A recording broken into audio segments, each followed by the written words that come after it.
the best we can do is go and visit them ourselves and see. The problem is we don't know where some of them happened. The Battle of Hunain, for example, is lost to history. Did the early Muslim historians or classical Muslim historians use anything like, I mean, I know they didn't use anything like archaeology or the study of inscriptions, or but did they study coins? I do know Al-Waqidi would try to visit battlefields that were in close proximity to him to try to get an understanding. Our classical historians, did they do more than just write and rely on sources, or did they also do their best to bring in numerous sources outside of written in order to understand the past? No, not really. That's quite an important thing to do.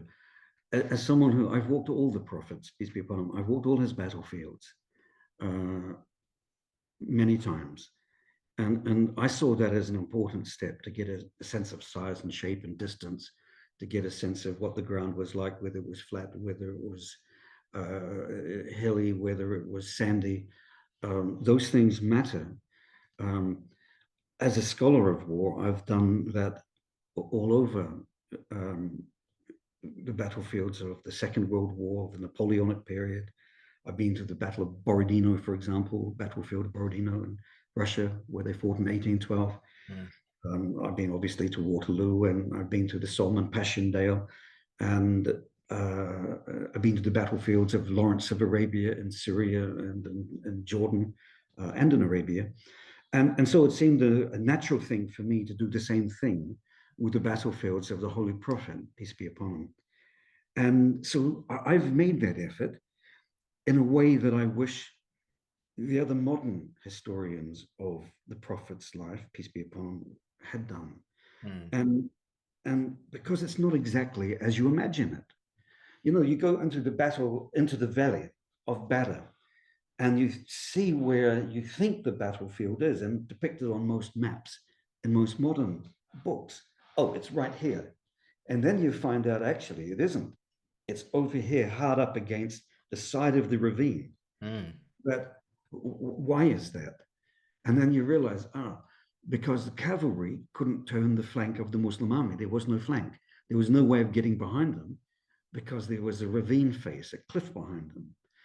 Those things matter. Now, did the classical Islamic sources, did the writers go and make that effort?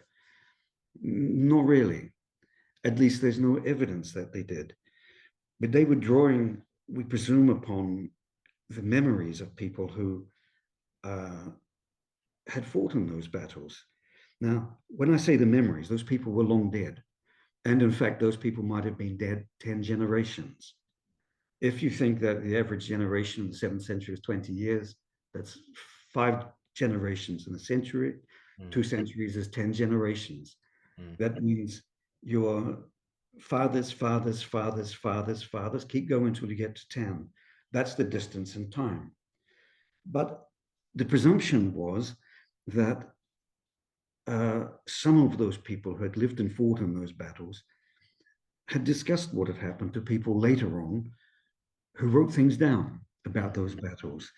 And people later had copies of those and they wrote things down themselves. And then Al-Waqidi and Ibn Ishaq and so on got hold of those sources. That's the probability. And in fact, they mentioned some of those sources. The difficulty for us is we don't have them.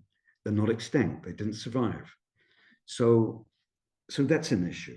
But obviously, the ones that were fought close to Al-Medina, like where the trench was laid out, for example, or perhaps even Badr, which is not far from Medina, perhaps they did go and see. Unfortunately, because they didn't do what a historian needs today, especially in warfare, and say how long the line was, for example, at Badr, how deep it was, the battle of the Quraysh who opposed them. Was it 3 ranks deep? We don't have those details. They don't look at the ground and say there's a sandy bed where horses could not have run. They didn't make those kind of things that we would like to know. Mm. And so the best we can do is go and visit them ourselves and see. The problem is we don't know where some of them happened. The Battle of Hunain, for example, is lost to history. Really? It's the biggest battle. The Prophet, peace be upon him, has a stunning victory. This is not long after the Fatah Mecca, the opening of Mecca. He goes and fights in Hunain against the Hawazin and the Thaqif. We don't know where the battle happened. And I've wandered around all over sort of 100 square kilometers looking for it and looking for any evidence of it and asking locals. And it's just purely conjectural as to where it actually happened. Wow. And, but the literary sources for it are quite detailed, even though we aren't able to build on that with kind of a visual inspection of our own, that kind of empirical observation that a scientist would try to do. And I do